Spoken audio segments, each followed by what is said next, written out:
it's quite a difficult listen, that bit of tape there from the killers. Clearly, they didn't maybe quite know the history of Georgia and Russia.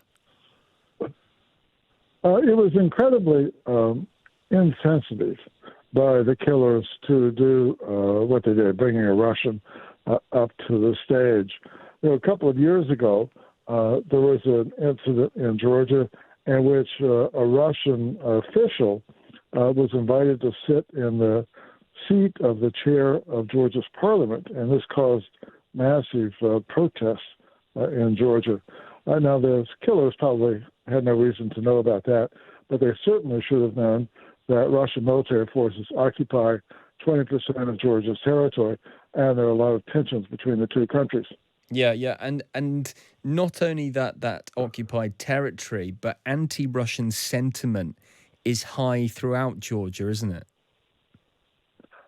It is quite strong, although there are some Georgians who have feelings toward Russia that are more positive.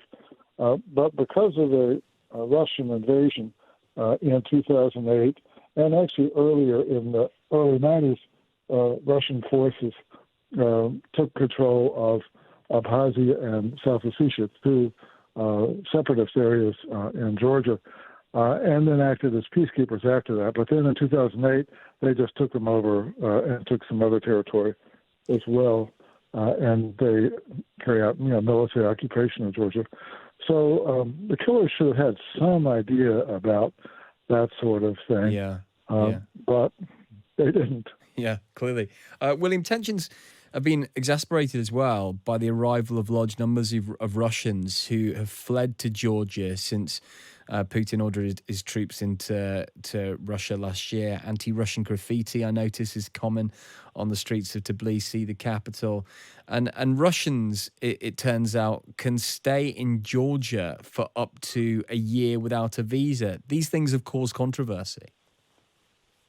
Well, it has caused controversy. No one ever expected that the activities in Russia with regard to fighting the war in Ukraine would result in such a large outflow of Russians. But when Putin declared that a large-scale mobilization, then that drove tens of thousands of Russian men to leave the country, and many went to Georgia, Kazakhstan, some other places. And so while on the one hand, this has benefited part of the economy of Georgia, on the other hand, it's resulted in a lot of resentments. And one of those resentments is that the people who've left Russia and come to Georgia, they're not anti-war, they're not protesting, for the most part, protesting Putin's invasion. They're just trying to escape the draft themselves. So there's less respect in Georgia for them as a result. Actually, the people are fleeing being drafted and being dragged into being part of the war in Ukraine. That's who they tend to be and their families. Yes, that's correct.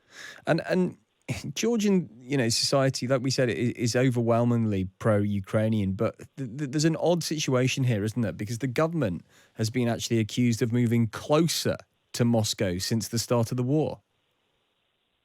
Yes, that's correct. A billionaire who made his money earlier in Russia essentially controls the ruling party, funds the ruling party in Georgia. His name is Ivanishvili.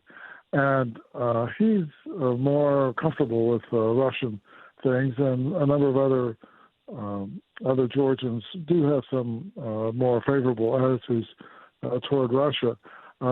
But the current ruling party claims that it wants to have a Western orientation and move Georgia toward Europe, which is something that almost every Georgian wants. But in fact, they're moving away from Europe rather than toward Europe under the current government. Yeah, I mean, that's remarkable, isn't it? And Tbilisi's kind of refused to impose sanctions on Moscow. And there's been a knock-on effect in that. Moscow's allowed the resumption of direct flights from Russia, and we've also seen a massive boom in imports and exports. So, what's the government playing here in Georgia? Is it basically trying to keep both sides of the coin open, one with the EU and one with Russia? It is, although it's tilted. The government is tilted more in the Russia direction. For example, for this large increase in imports and exports, a lot of that looks like it is. Those are goods that are intended for Russia, coming to or from Russia, but they're intended to evade Western sanctions.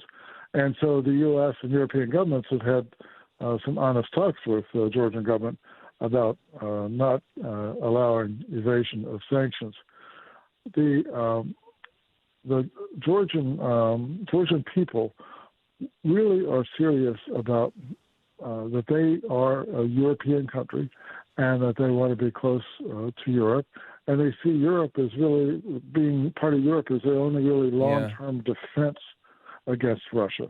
And would it be possible that this government could be kicked out? Is there a potential of upheaval because of what the government's doing, or would that take an election? The opposition is split. A big part of the opposition are people who are followers of former President Mikhail Saakashvili, and then there are other opposition parties as well. So in an election to vote out the current government, typically the opposition needs to be somewhat unified. Now, in Ukraine, by comparison, there have been a number of elections in which the ruling government has been voted out of office. This hasn't really happened so much in Georgia. So this is a test of Georgian democracy to some extent, to see whether political parties can develop that are not just based on a billionaire or some other very prominent person like Shevardnadze before or Saakashvili, but to be more interest-based political parties as we have in the West. And that's a step that Georgia hasn't taken yet.